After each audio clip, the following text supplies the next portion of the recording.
Un détour par cette boutique du centre-ville de Beaune suffit pour s'en rendre compte. La tradition a du bon, surtout sur les étiquettes.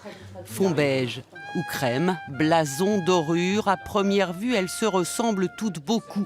Et pourtant, Vincent Clément, le gérant, l'assure. Les lignes sont en train de bouger doucement. On a quand même une tendance à aller de plus en plus vers de l'épure, mais là encore, sur le Nuit Saint-Georges, on retrouve le blason. Étiquette un peu moins chargée pour le coup, graphiquement, mais il y a quand même les signes distinctifs. Sur les 3659 domaines viticoles que compte la Bourgogne, rares sont ceux qui osent vraiment s'éloigner des codes. Dans les choses les plus audacieuses qu'on a découvertes ces derniers temps, vous avez le domaine des Rouges-Queues, voilà, qui a fait toute une série d'étiquettes qui sont assez chouettes, où on évoque la nature, donc le thème des oiseaux.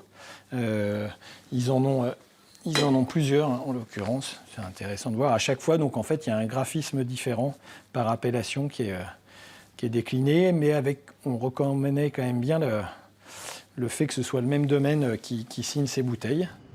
Les étiquettes de vin, c'est la spécialité de l'imprimerie Roy à Chagny. Je trouve que la dorure chocolat, ça apporte vraiment une signature. Ouais, je trouve aussi. Carrette, c'est sympa. Ouais. Chez Roy, cette année, en 2018, nous avons réalisé un chiffre d'affaires de près de 11 millions d'euros, qui correspond à peu près à près d'1 milliard d'étiquettes produites. C'est une étiquette qui vient se positionner soit devant, soit derrière ce qu'on appelle la contre-étiquette, ou alors un médaillon ou une collerette quand il s'agit de champagne. Ici, la moitié des clients est bourguignonne et la concurrence rude. 80 imprimeries spécialisées en France et une dizaine dans la région. Pour se distinguer, Roy devait se donner les moyens d'innover.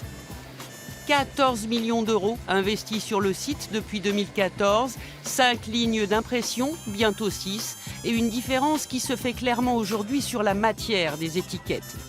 Du bois, pour ce vin élevé en fût de chêne, du papier touché pot de pêche et même du velours. Le challenge principal de notre métier, c'est de faire évoluer l'étiquette de vin sans casser le code bourguignon. Et donc ça y va par petites touches. On ne peut pas partir sur des maquettes comme on voit par exemple sur d'autres régions où on a des choses qui sont avec des couleurs, des dorures, des choses beaucoup plus flashy. Il faut rester dans un code très classique. Classique, chic et demain éco-responsable, comme la dernière innovation maison en papier recyclé avec des encres à base de pigments naturels, charbon de bois de cèpe de vigner ocre, l'art de l'étiquette colle à l'air du temps.